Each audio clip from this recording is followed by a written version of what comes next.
Lajivu mutabani w'omugenzi Sudiru wakuukibwa olunaku lwaleero ssaawa 9 ebisingawo ogenda kuba ng'obifuna mu maaso awo. Olutalo mu bayimbi abakyala era nga Catherine Kusaasira yeewerera abayimbi bonna abakyala mbu ye abakuba kakota okuli Rema Namakula, Stacia Mayanja, Maureen Nantume n'abalala bonna y'abayimbi agamba abakuba kakota nabyo ogenda kuba ng'obifuna maaso awo. MC Katsi bambi naye musajja watumuyina ng'ate Roger Naku King Saha amazeewo emmotoka ya Dr. Sefco ng'amulanga okumanyira Winnie Wamami nabyo ogenda kuba ng'obifuna maaso awo. Mugamba mutya mwasibye mutya bantu bange kansuubire nti muli bulungi ba mikwano nga enkola yaffe mbasaba vidiyo nomugimpe like era neesaba gwe wenna atanaba kusubscribinga wano ku Sylvia News Extra nti mukwano subscribinga era onyigene mu notification bell olemesubwanga byonna byemba nteekayo wano ku Sylvia News Extra. Nenyongera okusabirako mmwe mwenna abalwadde abakosefukosefu tisaba ekisa kya Mukama ate kibatuukeko ba mikwano. Sheikh Ashraf Dembe omusomi w'edduwa akola ku nsonga z'amaka mukubireko agenda kuba nga ate akulombera edduwa. Munnange sigenda kuwulisa kutandise ne Mami waffe ono eyalabibwako wamma ng'abuulira enjiri naye enjiri yakasavu kanyuma. Eno wagamba abantu ngeno obigambe ennyoko ate eno wagamba bamalaaya mukole ki mulokoke. Munnange onikoleji era yalabise kati nawo nga ze nankola mpya kati nga awema buwemi bantu naye munnange abalokole bavuliyo ne bagamba nti mumusonyiwe mwoyo wa Mukama tannaba ate kugamba kumujjula kumufuula ekyo kyennyini kyayagala abeere so bwe temuddamu naye kumusekerera omukyala. Munnange bwe tweyongerayo nammwe abawala abatambula ekiro oyo omuwala n'ogolaba yasangiddwa yekka ku street ng'ayimiridde alinze takisi emutwala oba booda gy'abadde agenda okulaga gyewavudde emmotoka eyo nga woogiraba n'emukwata n'emutwala. Be bano abawala b'osanga nti omuwala munnange baamuse ne bamusuula mu mwala oba kwegamba byo simanyi kiri mu ggwanga lyaffe Uganda naye munnange ebyo nga tubitadde ku bbali nkuvuse butereevu paka ate ew'omuyimbi Catherine Kusaasira ono nno teyeetenda amaanyi naawe ne weetenda avuddeyo n'agamba nti abakyala bonna ab'omu music industry mbu ng'oggyeko sindi ssanyu kubanga ye mulalamu naye mbu abasigadde bonna abakuba akakoota n'agamba nti kale awo omuntu eyalibadde alinga addako yalibadde nga Rema Namakula yadda ku kifo kya Sindi naye mbu naye watunulatunulamu talaba nnyimba zayimba bufunze naye talina we yamutuuse. Ne bano abayimbi bonna abakuba akakoota Maureen Nantume, Hajati Sofia Natongo, Hajati Stacia Mayanja bonna abo bakiba abakuba akakoota ne bannange munnange olunaku lw'ejjo Hajati Sofia Natongo byamutuuse matu najja n'anoonya omukyala n'amugamba munnange nti ogambye nti otukuba akakoota kati nze nzize bw'omu ate olowooza Catherine Kusaasira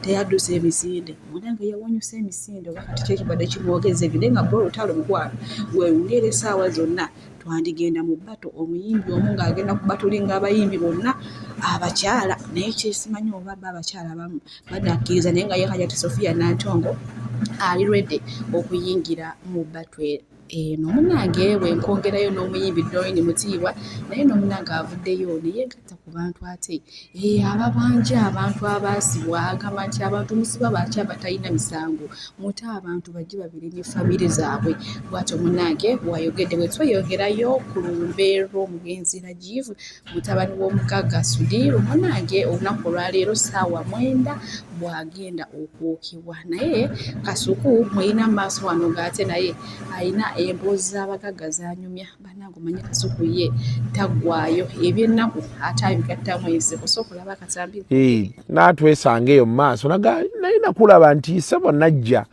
nti bekuweyo wano bisiga bekuweyo nikuki obulamu tubutambuza tugattagatta kati wano nze bengenda erimba munaku era for once ngenda kubeera mu kifo nga bagamba abanaku eyo gy'osobola okunsanga nga nsitudde amazzi tuweereze ku mazzi awo ne mbagamba naye gano amazzi tugateekewa naye amazzi olina okugayisaawo ng'omugagga alaba ogatwala omugagga alaba n'amanya nti yes my man came here n'amazzi n'asomba naye eri waliyo amazzi waliyo gye basombera amazzi era kati ffe tugenda kubeera kubagamba bantu have you eaten sir do we put chicken do we put beef tewewunya okunanga mpeereza abantu emmere eri nange mba bunaku bengwe eyo mubasajja abagagga bakirumira bani mbamwavu era bwoyinza okutegeera nti Kasuku alina empisa mukakamu bwogweyo mubahaamu owai tuweereze ku ssimu eyo mukama wange essimu yo obukakamu. But of course I can't be humiliated. Ndi mwavu mwabo aina mukoko kulo oyinza okuŋŋamba ekintu nenkuwemula neŋŋenda. I go. Naye era weweetegereza Kasuku ebintu byayogedde bituufu kati ne bamala bagendayo be batambuza obugiraasi amakuleeti ga bbiya ebintu ebityo namwe nga mubitegeera ebyokufiirwa kw'abagagga kati baffe ne tugendayo batugwawa simayina kumanya naye nga nyongera okubajjukiza okuziika atalina kaadi tugeza ne weetantala kubanga tojja kwetaba mu kuziika naye nga olunaku olwaleero awo omwami ono oba kati omugenzi Rajivu waakwokebwa essaawa 9 era ng'agenda kwokebwawo enaggulu naye bannange onooba ofundwako okumuziika n'obeera ng'olaba ku ntaana naye kati w'omwokya yina abaasaanyiwo aba avuddewo bannange abayindi nabo balina enziika yaabwe muno nina obuvidiyo obw'omuwala gwe yali naye lwakuba maama baatuganya okubyogerako w'obyogerako bati poliisi ekukimirawo mukwano so ate nga nkyagala okubaweereza olugambo munnange nze ndi weri w'e Masaka teri yammanyiso akatambi sigenda kaba wanenga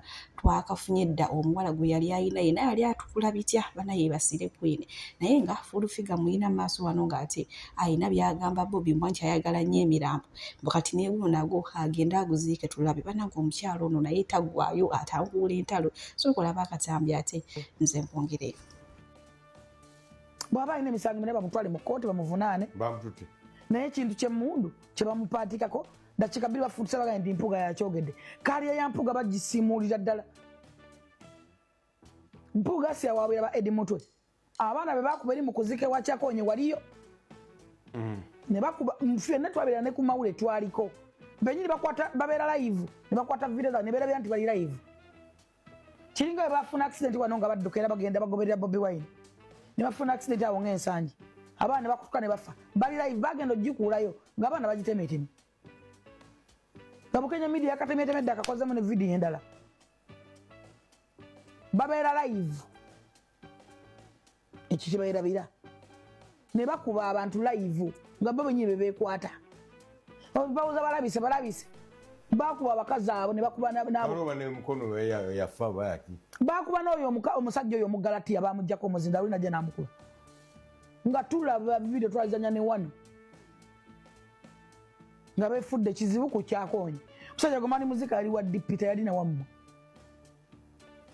mwe babaloga abafu ne Warajivu mugende nga temunatuuka era mulinyiri ezo famire z'abadakwe za mama wa Ssegirinya kyova nakya mama wa Ssegirinya bulamu bwange bonna era ajja wano ng'ajja wano mbusibanya ajja wano muyambe ki oyo omukazi yali ayogera ekigambo eki mukwate omwana wange mumutwale mu kisaawe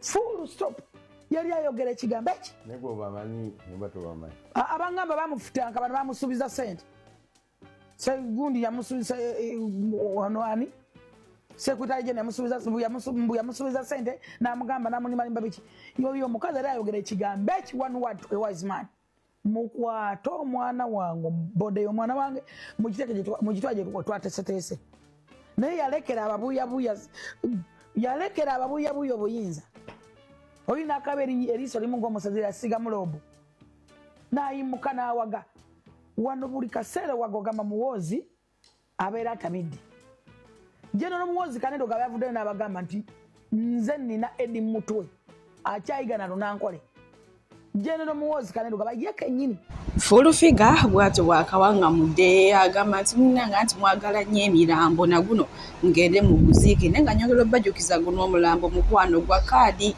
atalina kaadi togenda kuziika naye era nga mu kiseera kyekimu mu maaso wano nina MC Kats ng'ate ayogera ebirungi bya Rajivu byamukoledde naye mu kaseera we baali batandise okumuboolera nti sirimu amuluma simanya ate akafuba kabadde biki ye munnange mwaka akaseera we yamulagira nti mwasinga okumwagalira n'amuteekamu ssente ze empikirivu ennyo nga yagala kalamu abeere nga MC Kats musanyufu.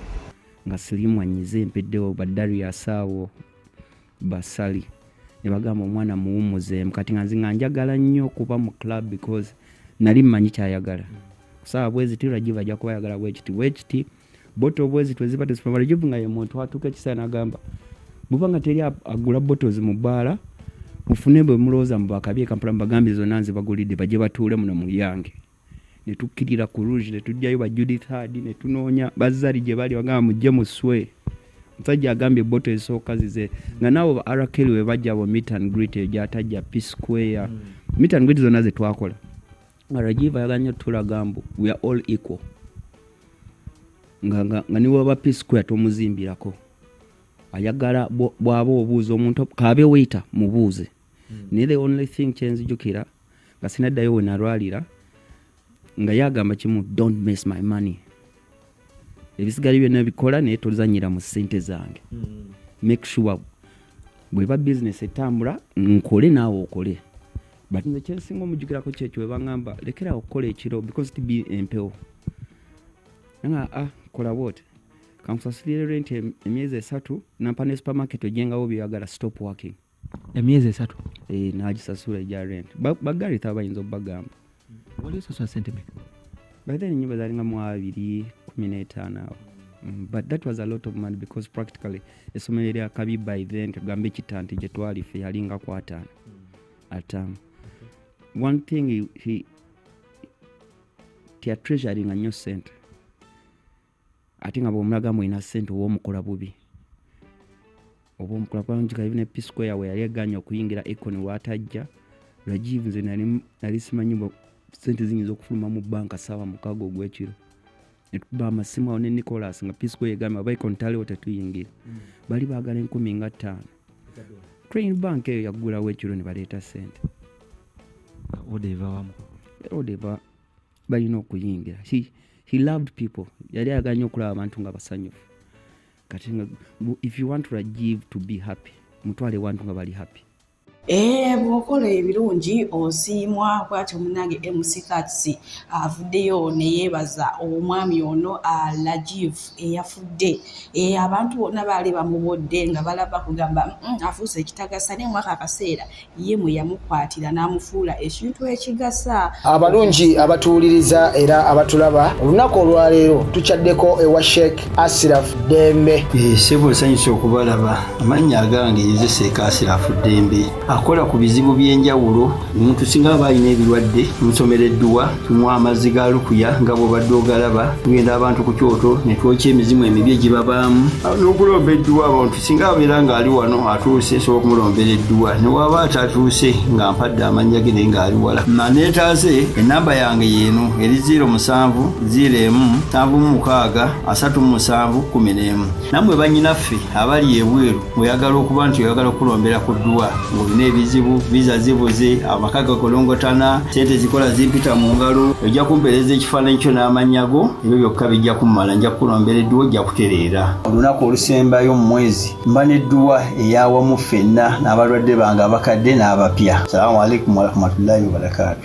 Bwenkuzaako eno ewa Dr. Sefco King Saha wamu ne Winnie Wamami. Dr. Sefco amaze akabanga kanene ng'avuma Winnie Wamami. Jjukira girlfriend wa Dr. Sefco Hezo omuyimbi kati ng'agamba Winnie Wamami akole challenge. Winnie Wamami ky'ataakola kino nno kyamunyiiza buli lunaku abadde amukeererako ku makya mutuntu kawungeezi n'ekiro yenno. Munnange bino byanyiiziza King Saha n'amugamba munnange ekimala Dr. Sefco ngenda kukola ekintu ky'olifa teweerabidde akatambi ngenda soka nkakuteereko maaso wano ng'amulabula ate nkongere. Galugayo gwenda banga ali very much. Kayinza obutafuna answer ya bivumu baaka nafuna answer entuufu. Akatambi kolaba kakoleddwa olunaku lw'ejjo omuyimbi King Saha ng'agezaako okulabula Dr. Sefco nti ave ku Beyonce we Winnie Wamami. Naye munnange ekiro King Saha kyabadde ayogera yakitegeezezza ate lowooza emmotoka yonna teyagimazeewo. Ne wa Dr. Sefco baasuze maziga nga bakaaba bukaawa emmotoka yonna munnange yimbo King Saha kino kyemutukoze bannange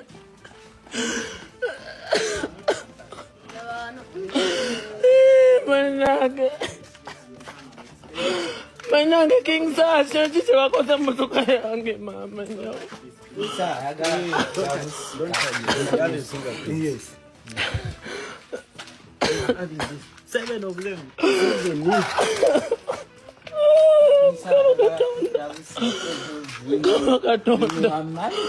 Mukama Katonda motoka yange mama.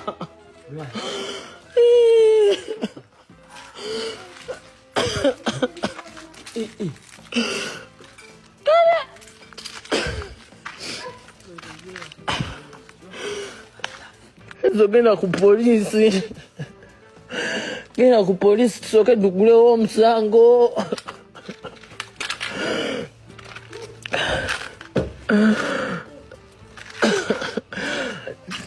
Desi mugende ku polisi.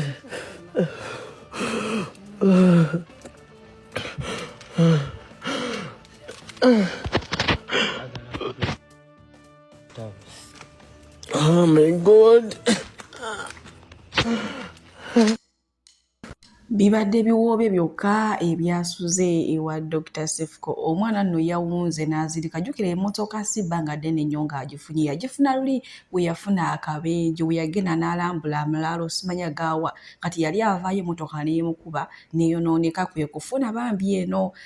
Musajja watu yakaabye amaziga naye ng'agamba King Saha okoze kyaki? King Saha emmotoka yange. Munnange era yaguddewo dda omusango gwa King Saha. Nejjukira King Saha tali mu Uganda. Oba onfuna munnange bwe tweyongerayo ne Winnie wa Mami. Ebyama bivuddeyo nga we mugenda okuwulira aka audio maaso awo nga muganda we atunnyonnyola ono Shasha wa Mami nti Winnie wa Mami mukwano okuva we yatandika okuyimba takyagambwako ewaabwe ye yabafuukira ensonga era nti n'ono omuvubuka gwe yeewakana mbu tabeerangako naye Rich mu munnange yabeera naye naye mbu ensonga eyamubeeza naye Winnie wa Mami yali awulira akuyo okusula ewaabwe mbunga wabi kati ate nga Rich ewantu ewe we yali asula wali walungi munasalawo amwagaliremu eyo embeera. Nsakwa mudura kimanyi Winnie TikTok agikola mu sente nyingi then akajja nvenveyo ko waneeno tandika ofuna views ne likes naye Winnie sigala muwa ekitiibwa kubanga like antadde mu camera tusigala tukwasaganya nenze munoonyako ngenda nembeera naye nejjo lwe nafuddeyo namugambye mugannange sijjo kosajjo nemugamba Winnie kola video za dress nenzijjayo nemugamba omukazi alina okuwasiriza dress njagala vitaminatinga nemugamba oyagala vitaminatinga nga wali asenteza November nga ne video ennya ze bakubanja mu November tonazisasula ku million 3 nangamba Sasha twala libi dress biti omwana yagabeerawo mu snap ate ne snap za bulumi kwe snappinga yabeerawo kyova mumulaba nga mazina kubirita postinga lunaku ta postinga buli kimu akiraba bulabi naye emmotoka eweddewo nze emmotoka ennuma emmotoka eweddewo emmotoka ya myezi 4 emmotoka ekera busimanyanga ki radio zo mu motoka zakutuka bana emmotoka nnungi emmotoka eweddewo emmotoka yeetaaga langi emmotoka emipiira sinayenjola traffic etukwata abantu abayitangawo bwisinga n'owa traffic agamba Winnie wa Mami itawo ne tuwaayo enguzi just no this is too much omanyiza embeerawo neesirika nendaba ebintu neesirika nengamba naye mukama sirika naye Winnie waliwo ekitali kituufu natuuka n'ogamba oba waliwo omuntu eyamweyambuliramu era nambuuza ne Winnie waliwo omusajja eyakwebaseeko oba bino ebya music industry mbu oba omuntu ayagala kwebakako mbu afune ekyakwongerako nangamba Sasha nebaka ne Rich yekka because nze nali ngenda mugamba tebabanga bakweyambuliramu Sasha omanye etteeka lyaffe tewebakanga na musajja biki oba n'omusajja omu gwaffe tulina amateeka agakuuma obulamu bwaffe Winnie aba amanyi boyfriend wange mbamanyi owuwe kitegera genda ku musaayi buli kimu nze muganda wange nze waliwo ne namukwata ne mutwala mu ddwaliro nga mulwadde ng'atya n'eddwaliro ne mukwata ne mutwala mu ddwaliro wa musawo owange n'amukolako check-ups bulungi n'amala n'amugamba alina muka infection ne ngamba musawo mukuba eri emusajja otera okunkuba kubanga Winnie tasambira ddagala yatajja alimira era musawo n'amukuba empisa ejja emu ne muganda wange bwe mba simuyambeyambye ennaku zino Ebyo nno munnange ebiva ewa Winnie wa Mami eyali TikTok nga buno obudde muyimbi muganda we Shasha wa Mami avuddeyo omukwano nga yeemulugunya ebintu bino. Kale munnange omanyi nti tugenda bingiramu nnyo bali baluganda bayinza okuba oluusi nga bafunyemu obutakkaanya n'asalawo amwanike ne naye ate bagenda kuddingana. Kale bwe tweyongerayo ne mwana muwala ono gw'olaba omanyi munnange muyige okusiima abantu nga bakyali balamu. Kaakati nno mwana muwala Kadaama era nga awangalira mu nsi ya Saudi Arabia munnange alina wano omuntu gw'asiima ngenda kuba nga ate akatambi nkabalekerako era ndowooza nze kamba sibulire wano ba mikwano omukama abampeere kyonna kimusinga okwagala gwe wenna ayagala Subi News Extra bye bye. Nebaza President Yoweri Kaguta Museveni webale kutukiriza kujja kubyeyo kukola ku ssente. Nze nandifudde nga simanyi poloti egula ssente emeka. Ne kati nange enamuza poloti. Nze gwe mulaba wano nandifudde nga sibalangako ku mitwalo 5 cash. Ne kati nange mbala mitwalo 5, mbala mitwalo 8. Mukitegere ekintu ekyo. Mwebaze Museveni naye ayina kakozeewo edda amalwaliro gali matono naye nga abantu tebafa. Naye babazimbidde amalwaliro abantu bafa buli lunaku. Edda amasomero gali nga matono naye abantu bedda bali balina enkulaakulano kusinga kati. Edda abalwadde babasituliranga ku miti, abasajja nga babasitula abalwadde. Naye ennaku zino buli wamu waliwo motoka ne bodaboda. Mukirize mugana omusajja alina kakozeewo. Edda abantu basulanga mu busisira, kati musula mu ziguloofa. Musula mu ziguloofa. Nolwekyo neebaza Museveni weebale nnyo. Inza atasoma nandi tuse ndi Bulaaya. Muntaba. Ndi Bulaaya. Kati